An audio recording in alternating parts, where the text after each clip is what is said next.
Opa! Boa tarde, pessoal! E hoje estamos aqui com a nova oportunidade e vamos entrevistar o Thiago Borges.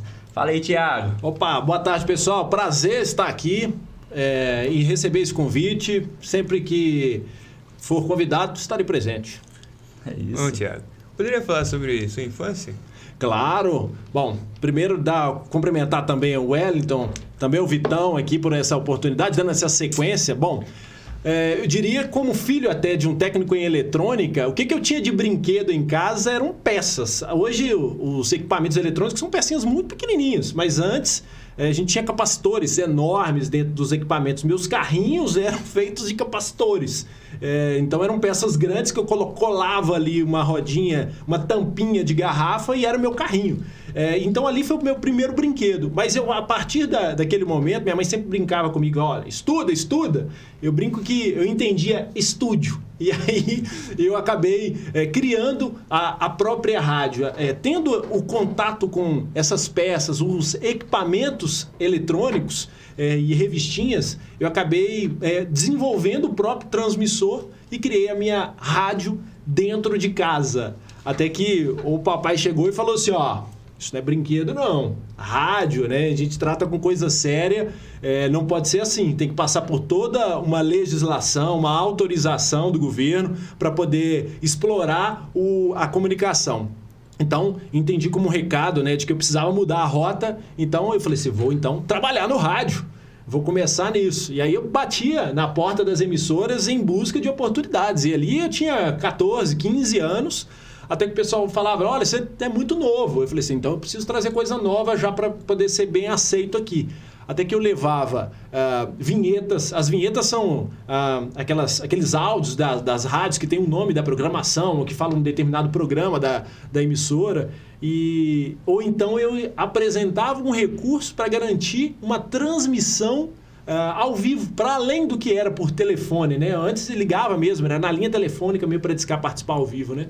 E a qualidade de áudio era uma tristeza. Então eu criei oportunidades de transmissão que eu já usava pela internet para ter um áudio mais limpo, mais claro, e aí eu passei a ser muito bem aceito nas emissoras, e aí dali eu não parei mais. Se deixar, a história vai ser aqui, nós vamos ficar aqui 2 horas contando essa história. Nossa. Naquele exato momento que tudo aconteceu, o que passou pela sua mente? Bom, eu sempre pensei em ter uma carreira de sucesso, mas sempre olhando para frente, né? Eu diria que durante a trajetória, eu tive a oportunidade uma vez até de entrar dentro de uma grande empresa. E eu vi que tinha um profissional que tinha saído e um tio que era até influente, falou assim, não conte comigo para te colocar lá dentro. E aí você pensa, nossa, que situação, né? Que resposta. Mas aquilo eu acho que foi o meu melhor presente. De repente, se eu tivesse ficado e buscado aquela oportunidade, estado de uma empresa onde o pessoal da região, eu sou de Timóteo, lá no Vale do Aço, então as pessoas desenvolvem carreiras na área siderúrgica. Então eles ficam ali 20, 30, 40, 50 anos. De repente, se eu tivesse buscado o que todo mundo fez e ele tivesse me dado essa oportunidade, eu estava lá. Mas eu até agradeço ele não ter me permitido ter colocado dentro da empresa. Porque foi a partir daquele não que me garantiu todos os sims da minha carreira. Em que eu busquei por conta própria, com minhas próprias pernas, né, o meu próprio crescimento, meu desenvolvimento, o espaço dentro do mercado de trabalho. Então, foi a partir dali que eu fui buscar estudar mais, me dedicar mais, para eu conseguir bater na porta e aí sim o pessoal enxergar como um profissional que poderia trazer resultados. Então, isso foi um passo importante para mim ali na carreira e no meu desenvolvimento. E sou muito grato por isso, tanto é que na escola estadual em que eu estudei, em Timóteo, na escola estadual na Eletro Stax, eu desenvolvi um projeto de uma rádio dentro da escola e que permitiu o desenvolvimento de muitos alunos. E o resultado dentro de sala de aula, no desempenho desses alunos, foi maravilhoso. A gente conseguiu trazer isso e traduzir em números que, infelizmente, a escola não conseguiu por falta de profissionais que pudessem tocar o projeto. mas que garantiu um crescimento, uma evolução de aulas e resultado desses alunos que deram voz e puderam se identificar com cada uma das funções, às vezes na edição de áudio, na produção de programa. Então, cada um pôde ocupar um espaço ali dentro do processo produtivo de uma emissora. Bom, Thiago, dá pra ver que você sempre quis participar desse lado da comunicação, mas em algum momento você pensou em ter um segundo plano, uma outra escolha? A gente sempre busca, né? Principalmente quando a gente passa algumas frustrações, isso é comum também. E aí a gente fica de olho no plano B, mas aquilo que de fato tira o nosso sono é quando a gente tem a oportunidade de transformar vidas. E eu fui para a comunicação não é para noticiar coisas ruins, não. Eu quero poder contribuir com a sociedade na qual eu estou inserido. E eu posso transformar essa sociedade. Então, é por isso, de fato, que eu quero a comunicação e eu gosto da comunicação. Se eu pudesse, eu daria só notícias boas. Porque é isso que inspira. É isso que vai transformar a sociedade na qual a gente está inserido. Hein? Fala um pouco mais sobre o seu dia a dia, assim, na rotina de trabalho. Eu diria que agora eu até dei uma desacelerada, né? Não parece, mas desacelerei um pouquinho. Mas a rotina, como a gente tem um jornal hoje na Inter TV às 8 da manhã, o jornal sempre começa no dia anterior.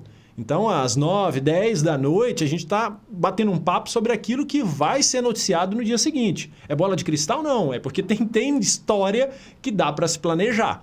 Obviamente, outras não. E aí, eu conto com profissionais que conseguem, justamente com um pouquinho tempo ou pouco de detalhe da notícia, conseguir ir lá e trazer uma informação. E aí, a gente já cedinho, primeiro já chega às 5h30 da manhã e já continua a construção daquele jornal que a gente começou no dia anterior. E aí depois tem um MG1 que começa às 11h45, que também começa a ser construído enquanto o outro já está, às vezes, no ar, o outro já está sendo construído. E o MG2 também já começou a ser construído logo cedo. Então, é tudo o tempo inteiro, o tempo todo e de forma muito intensa. Mas é muito gostoso, assim. É claro que quando a gente tem uma história de impacto, isso exige uma dedicação muito grande de todo mundo. Nós tivemos, vamos destacar, assim, quando a gente tem aqui a situação de chuva, nós tivemos um outro fato que foi de destaque na região, foi, infelizmente, o acidente com a Marília Mendonça.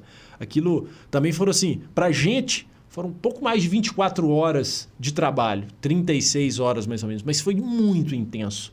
A sensação quando terminou o nosso trabalho aqui, porque como ela foi levada para outro estado, basicamente depois a gente ficou com a retirada desses destroços. Mesmo assim, há uma dedicação muito forte, porque todos os jornais querem noticiar. Todo mundo quer a participação daquele profissional, do repórter. Então, há o envolvimento de toda a equipe. E todo mundo se apresenta, mesmo gente que tinha ido embora, volta e fala assim, opa, estou aqui para ajudar. Estou aqui para poder contribuir nessa informação, porque é um jornal nacional que quer a notícia, é um jornal de outro estado que quer a notícia. Então, os repórteres envolvidos, eles, em uma hora de noticiário, eles participaram em 10, 15 emissoras diferentes da rede para dar notícia. Ele saía de um vivo e se conectava em outro.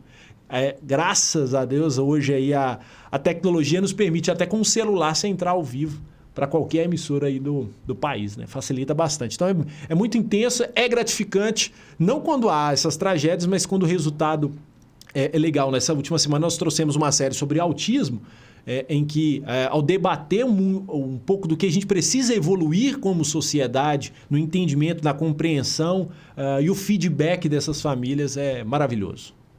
Bom, Thiago, queria saber de você se, na hora do ao vivo, mesmo tantos anos exercendo sua profissão, você ainda bate um frio na barriga? O friozinho da barriga, eu diria que tem que acontecer. Isso aqui nos deixa... a gente consegue compreender que a nossa paixão que ela está muito viva. Faz parte, é inerente ali do nosso dia a dia. É gostoso, mas não ao ponto de travar completamente, de falar eu não consigo. E essa experiência do dia a dia, de saber lidar, é que a gente vai driblar, por exemplo, situações em que um fone que cai, um microfone que dá problema, como lidar aquilo ali no dia a dia, aí já vem um pouquinho dessa experiência da carreira, né? Então, o último vivo, aqui na InterTV, um fone meu caiu. E eu consegui pegar ele no ar ainda, assim. Ele pulou do ouvido, muito pequenininho. E aí, assim, você vai conduzindo na hora do vivo e naturalmente você finge como se algo tivesse acontecendo que estava quase que programado, assim. O pessoal vai até imaginar, aquilo foi programado, tem condição, aquilo tem acontecido daquele jeito, não. Porque você leva com naturalidade. Carlos Albuquerque é mestre para isso. Às vezes acontecem situações dentro do estúdio que você fala assim, agora ele vai chamar o comercial. Não, ele continua conduzindo. Quem está em casa não entendeu nada do que está acontecendo, acha que é tudo programadinho, mas ele acaba levando ali com tanta naturalidade, com tanta experiência, esse tempo todo de experiência, faz com que o pessoal de casa nem perceba ali de repente o sofrimento que ele está. Depois que termina o jornal, ele fala assim, gente, depois de uma dessa, não quero mais um desse não. Pode não, pelo amor de Deus, a gente precisa corrigir isso. Então mas é manter a calma, esse é o segredo. É como o jogador de futebol que vai bater o pênalti, é o do vôlei lá, na hora de dar fazer o saque, né? De repente fala assim, opa, vou com o normal, eu vou arriscar aqui o mais forte para poder garantir o ponto e de repente a vitória. É a tranquilidade. Tem o frio na barriga? Tem. Mas é a experiência do dia a dia, a gente vai sabendo conduzir ali, como lidar. Thiago, fala um pouco para nós e para a galerinha que vai assistir, como é ser um chefe de redação? Bom, é desafiador porque todo dia a gente não tem, apesar dessa questão da rotina do jornalismo, das notícias começarem um tempo todo dia você tem uma rotina diferente. É uma equipe que precisa viajar, é uma notícia mais distante, então você tem que administrar viagens dessas equipes, de enviar alguém para uma cidade que vai ficar 2, 3 dias, e nem sempre é planejado. Então você tem uma rotina em que o profissional está ali pensando que hoje eu vou dormir em casa, né?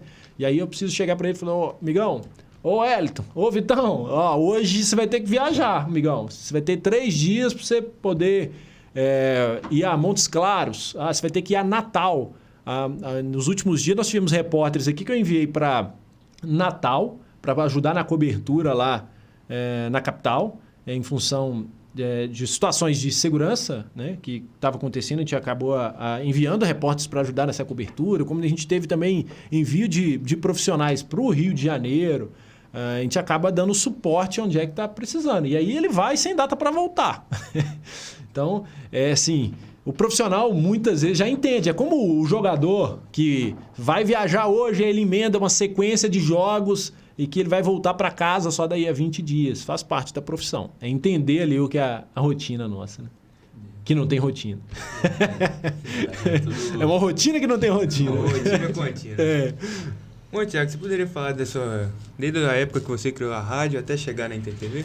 Vamos lá. Então, dentro do rádio, as oportunidades foram aparecendo. No primeiro momento, depois que eu fui para a faculdade, que eu consegui uma oportunidade e entendia que a formação era importante para o conhecimento teórico de tudo aquilo que eu estava vivenciando ali nas emissoras já, nas rádios lá da cidade de Timóteo, eu entendi que eu precisava um pouquinho de teoria também, de entender por que aquilo, né? De fazer sentido. Então, busquei um banco de uma faculdade para isso. E ali, eu fui também em busca de oportunidades já em rádios comerciais, até que dentro da sala de aula existia um amigo que já trabalhava na rádio e todo dia perguntava a ele, sobre que dia que vai ter vaga lá? E aí eu fui igual o burrinho do Shrek, que tava assim, a gente já chegou? É um reino tão distante.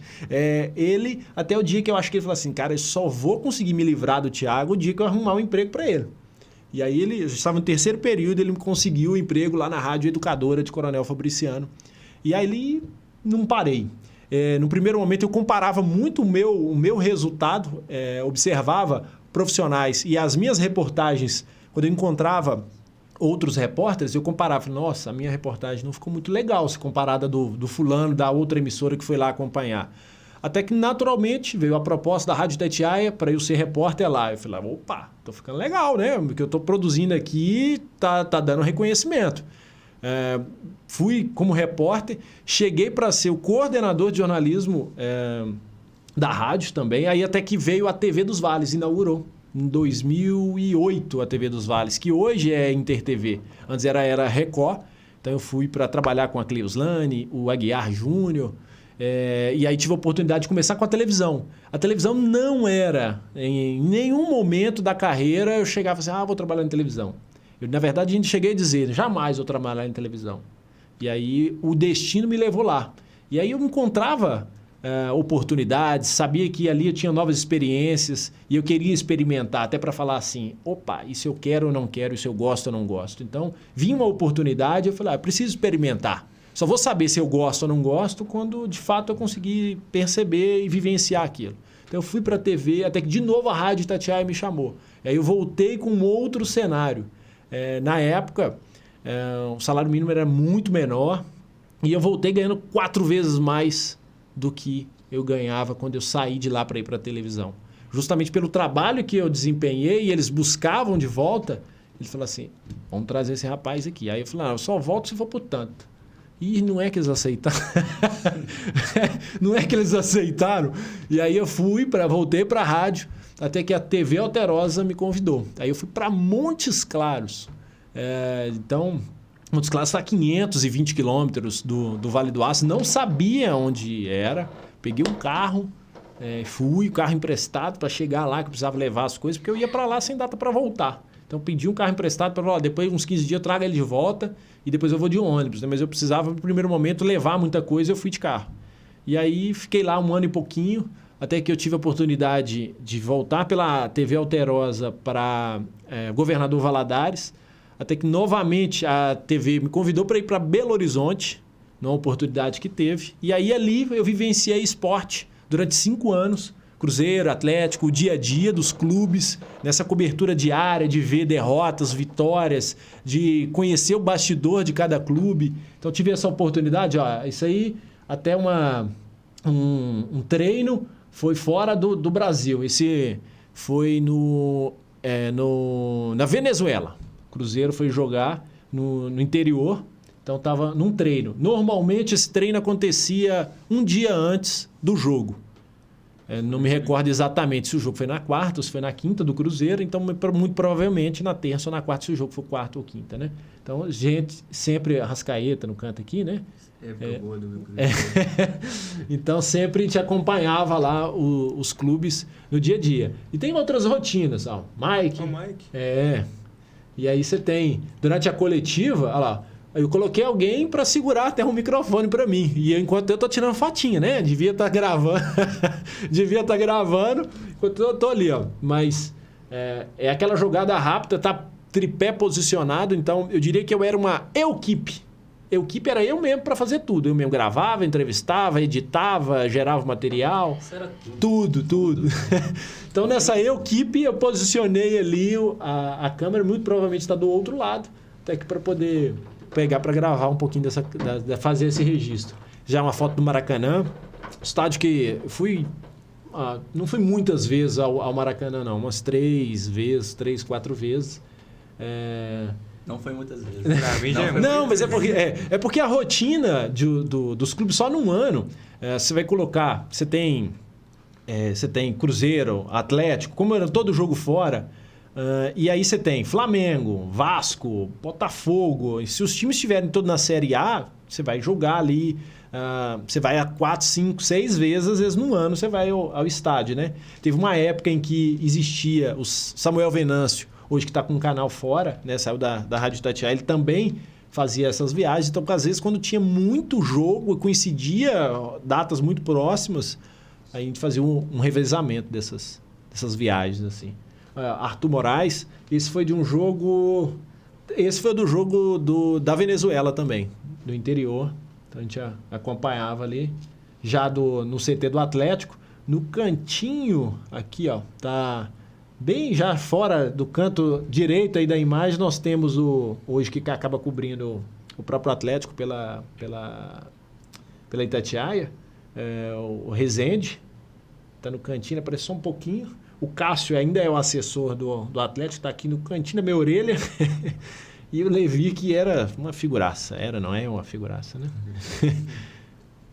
Luan, como técnico, já numa situação em que todo fim de ano existe uma brincadeira entre imprensa, entre os profissionais de imprensa e, às vezes, comissões técnicas, mas nesse caso especial era um jogo no Mineirão, então nós temos a oportunidade de jogar no estádio com os mesmos protocolos, arbitragem, escalação, e aí a gente segue todo o processo, tem expulsão, se fizer falta forte, vai pro vestiário mais cedo, e o time ficou um a menos. E aí foi o ano em que houve até a tragédia com o avião da Chapecoense. E aí foi um jogo que eles fizeram, Brasil e Argentina. E aí há o sorteio. Quem é do Brasil, quem é da Argentina, é por meio de sorteio. E a gente chegou e encontrou em cada espaço do Mineirão o nosso nome, já vestia a camisa. Então a gente recebe tudo para sentir isso, sabe? Então é uma experiência que a gente pode vivenciar, viver isso de perto, que basta a gente acreditar, lutar. É colocar aquilo como vontade, como paixão e saber que a gente pode chegar lá. Pode demorar, não vai ser de um dia da noite para o dia. Então eu estou hoje com 37 anos, já vivenciei tudo isso, mas já a partir dos 24 eu comecei a vivenciar viagens com os times. Mas comecei a trabalhar com rádio 14, 15 anos. Então, se a gente for somar aqui um pouquinho de carreira, já passei um pouquinho dos 20. Então, não vai ser com 2 anos que o resultado vai aparecer. A gente precisa ter paciência com a gente, entender que existe um processo evolutivo para que a gente possa se aperfeiçoar e, de fato, ser um profissional de excelência para ser reconhecido. Então, é buscar aquilo o tempo inteiro. E se a gente receber um não, é entender por que eu recebi aquele não. Deixa eu olhar para o mercado e saber por que isso aconteceu comigo. Porque quem é que venceu aquela concorrência comigo? Opa, ele era melhor nisso. Então, deixa eu me preparar mais.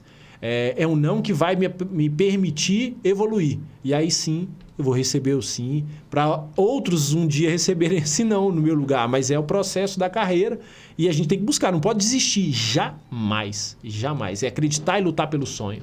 E aí, Luan. E aí você tem todos os profissionais de imprensa também no dia a dia. É muito legal, muito divertido, assim. Isso permite conviver com as torcidas. Você acaba encontrando nos jogos fora do país, você encontra os mesmos torcedores.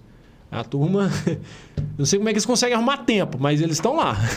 Sempre junto. A turma é sempre a mesma, mas é muito bom. Eu falo também com... Olha o jogo do Mineirão. Aí. Jogador. Tá vendo? É craque. Aí, ó, o meu companheiro de zaga aqui, ó. Primeiro, meu companheiro de zagueiro. É o único lugar. Ou eu levava a bola ou eu tinha que ser zagueiro, né? Porque ninguém deixava eu jogar com mais posição, não. Só jogador caro.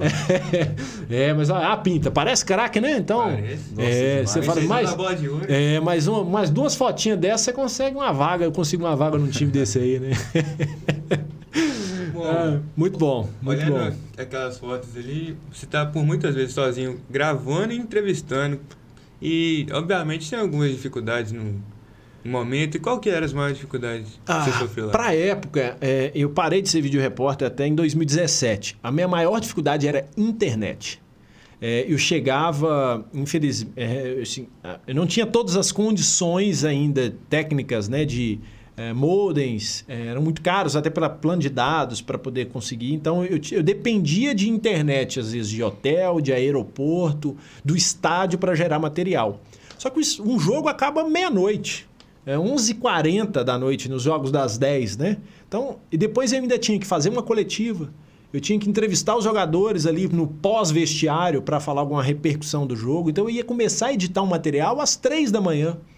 Então, o estádio, o responsável pela administração do estádio já queria trancar as portas. Então, eu tinha que depender da internet, do hotel, do aeroporto. Quando eu chegava lá no hotel e via que a internet estava ruim, eu ia para o aeroporto e já tentava antecipar voo e já gerava esse material de lá. Para quê? Para que o pessoal de casa possa acordar cedinho e assistir os gols. Aí, é o que eu sempre brinquei, falei assim, ninguém em casa, né? O pessoal dormiu, às vezes uma noite tranquila, não sabe o perrengue que eu passei a noite inteira para gerar esse material para de manhã assistir lá, chegar a imagem, ter o gol certinho. Já passei perrengues, eu diria, depende, claro, da crença de cada um, mas Deus esteve sempre comigo. Acho que é importante acreditar e ter uma fé, mas Deus esteve sempre comigo, mesmo nos momentos mais complicados. em todo momento e todo perrengue que eu passei, ele conseguiu me amparar na sequência. Eu já cheguei a Criciúma, foi um dia em que deu errado voo, a viagem de um ônibus, porque desci em Floripa, depois precisei pegar um ônibus até Criciúma. E o ônibus atrasou. Eu cheguei ao estádio para fazer o jogo do Cruzeiro contra o Criciúma, faltando 2 minutos para o jogo começar. Então eu consegui subir, passar na portaria, né, credenciamento. Cheguei, me posicionei. Quando eu coloquei o tripé assim, a câmera no tripé, já os times, já o juiz para dar o apito inicial, eu fui ver cadê a bateria da câmera. Ficou em Belo Horizonte. E aí você passa de cabine em cabine, né? Fala assim, pelo amor de Deus, que alguém tem uma bateria para emprestar. Nesse dia eu não consegui. Mas, por sorte, muito ali, o apoio divino foi para aprender sempre uma lição.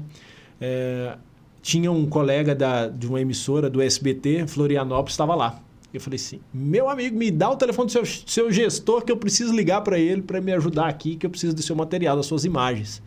Eu preciso mandar esse material para Belo Horizonte. E aí me passou o contato, conversei com a gestora dele, ela se disponibilizou, até porque eram parceiros, são emissoras afiliadas, né, Alterosa e o SBT lá de Floripa, então me cedeu as imagens chegaram a Belo Horizonte, o telespectador assistiu, quem acompanhava Alterosa Esporte conseguiu assistir sem ficar sem as imagens do jogo do Cruzeiro contra o Criciúma. Se não tivesse chegado, aí certamente eu ia tomar um puxão de orelha gigante do meu gestor lá sobre... E a gente acaba aprendendo uma lição, que é sempre fazer um checklist. O equipamento ele era compartilhado com outros profissionais e eu chegava, pegava. E entendia que as pessoas iam colocar tudo no mesmo lugar. E nesse dia não foi. O pessoal colocou a bateria para recarregar e eu não chequei. Saí, peguei para viajar e não chequei o material e aí deu nessa. Quantos gols eu vi por causa de você? Você tá doido. Olha, bom, já percebemos que você teve e tem uma vida muito movimentada, uma vida cheia de aventura, como podemos dizer, né? Mas conta pra gente aí um momento único, inesquecível que aconteceu na sua vida. Nossa, eu diria que são vários. São vários. Mas eu diria o que, de repente, faz com que seja um resumo de toda a carreira é quando eu olho para todos os profissionais com os quais eu até me relaciono e observo toda a minha trajetória. Eu assistia Carlos Albuquerque todos os dias na televisãozinha, que eu tinha que bater para poder dar sinal, assim, na televisãozinha preto e branco. E caçar, colocar bombril, né, para poder pegar. Hoje o digital pega ou não pega, né? Mas antes tinha essa situação de você ver assim um pouco longe. E aí, hoje, eu estou na gestão, gerenciando o Carlos Albuquerque, quem eu sempre admirei. Quando eu paro para pensar tudo isso, né, e falar assim, eu sou muito grato pela carreira. Obviamente, eu consigo compreender também que isso é fruto do meu trabalho, né, que eu estou lutando por aquilo. Então, é reconhecimento, de repente, até dos meus gestores para me proporcionar e ocupar esse espaço. Então, quando eu voltei e ocupei esse cargo de gestão em que eu estava como repórter lá no Vale do Aço, da InterTV. Até que um dia o gestor chegou e falou assim, Thiago, surgiu uma oportunidade, queria contar contigo para ser o coordenador, né, para ser o chefe de redação da InterTV. E aí você tem milissegundos para dar uma resposta, às vezes, dessa, né? E aí eu paro para analisar tudo isso. E de parar e falo assim, naquele milissegundo eu falo assim, cara, é isso. Eu posso experimentar isso também? Se ele acredita, se o meu gestor acredita em mim, quem sou eu para desacreditar? Ele que consegue enxergar todo esse potencial. Então eu vou me dedicar para poder fazer com que ele fique feliz e eu apresente o resultado que ele está esperando. Obviamente eu vou buscar o alinhamento de lutar e de entender o que ele espera de mim. E aí, a partir daquilo, eu traço a minha carreira e vou em busca desse desenvolvimento também em todas as minhas deficiências, sabe? Eu não quero, no meu dia a dia, não quero que ninguém seja perfeito. Eu quero justamente que todo mundo possa errar buscando coisas novas. Se for para errar fazendo as mesmas coisas, aí não é legal, né? Porque a gente já teve a oportunidade de consertar, mas se for para poder errar fazendo coisa nova, eu vou levantar, bater palmas e tô junto com todo mundo. Tem que buscar, assim, sempre inovar também, que isso que vai fazer diferença com esse mercado que não para de evoluir, né?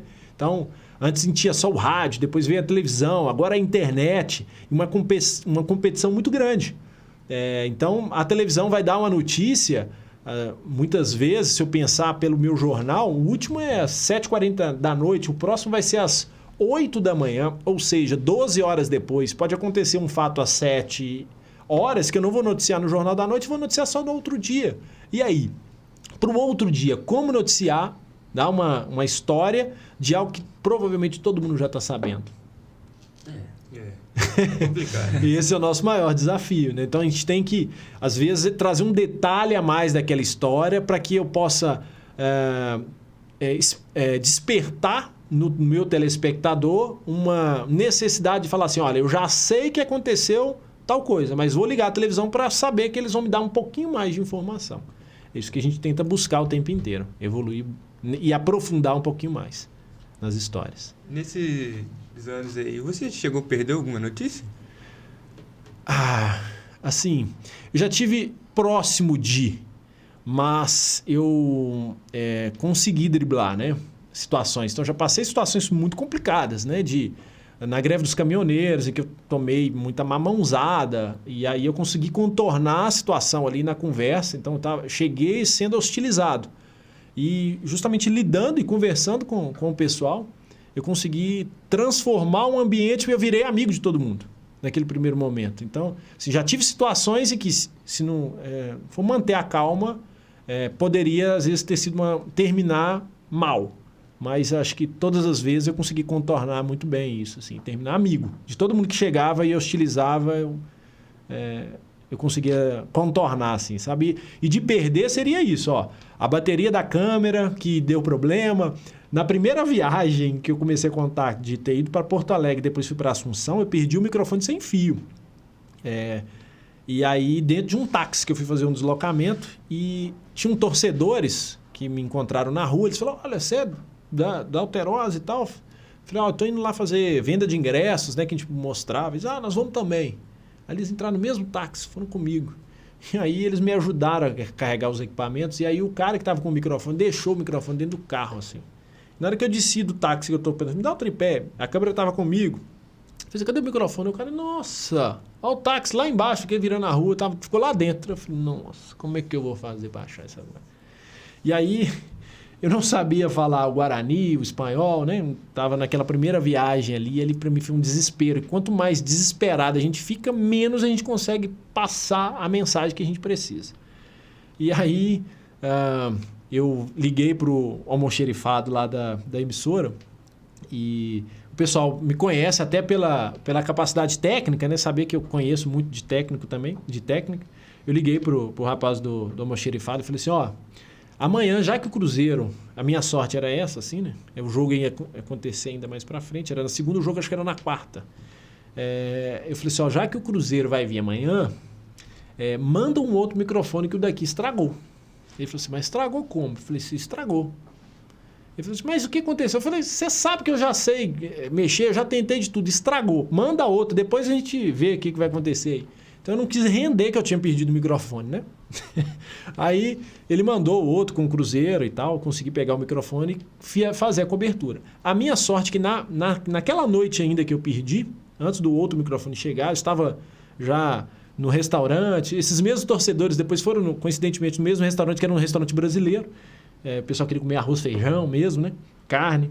E aí eles falaram assim, rapaz, por que você não procura um ponto de táxi? Aí eu falei, rapaz, já rodei esse lugar aqui. Porque táxi não tinha identificação, nunca vi isso, lugar nenhum. Só o Brasil, a gente tem que dar graças a Deus que o Brasil é tudo muito certinho. Aí quando tiver para outro lugar é que a gente vê que tem muita bagunça. Aí eu falei, não vou encontrar esse trem não, é perdido. Eu já vou ter que arcar com prejuízo de perder isso aí. Falei, primeiro dia, se eu não perder meu emprego quando eu voltar. Aí eu resolvi passar num ponto de táxi depois que eu saí. E aí naquela dificuldade de me comunicar ainda com os taxistas lá, aí o cara falou assim, o taxista tá te procurando, já passou em um monte de hotel aí. Eu falei, não, tá me procurando. Ele falou, ele é do ponto X. Aí ele me indicou onde é que o cara é. E aí eu fiquei lá. Apareceu umas 2 horas depois, o cara apareceu. Eles passaram mensagem lá via rádio, né, pro cara. Apareceu, me devolveu o microfone. Agradeci, falei que eu ia fazer todas as corridas com ele.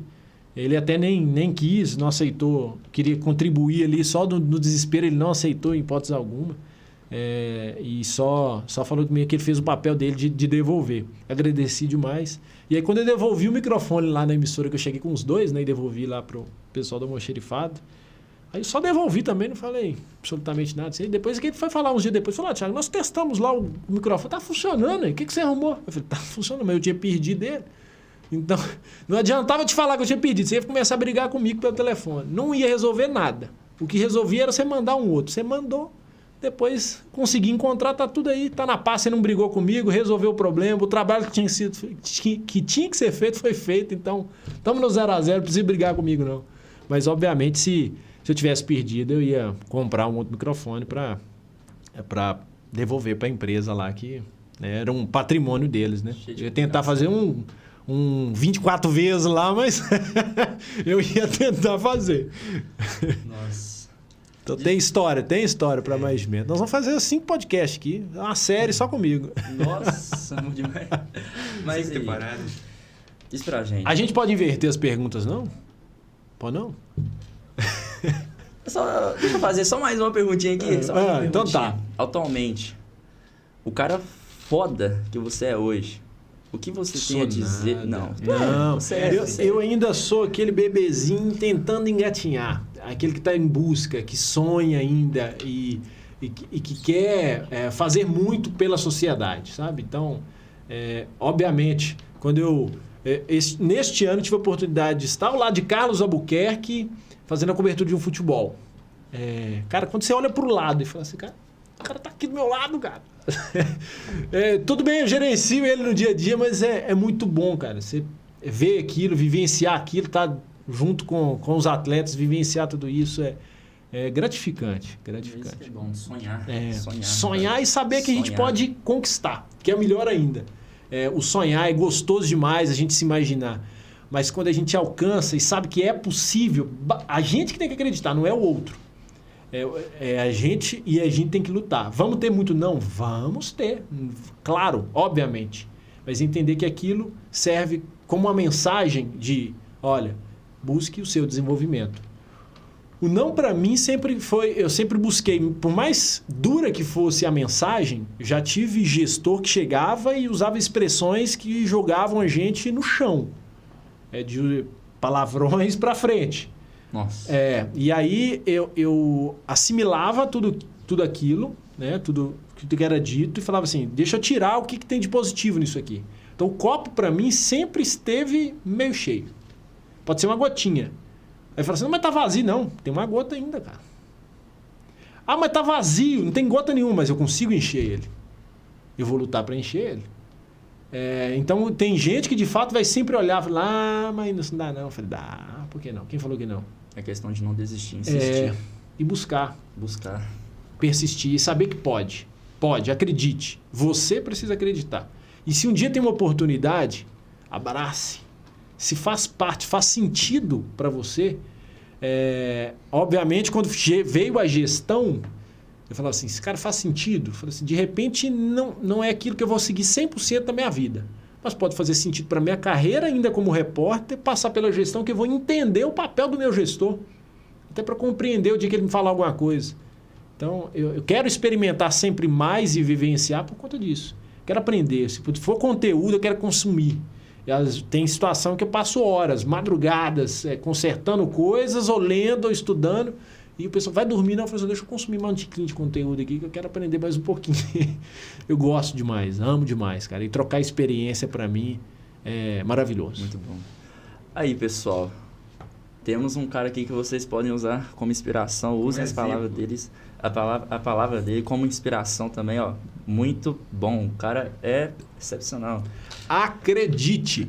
Sonhe e acredite. E lute, porque você alcança. Mas é isso.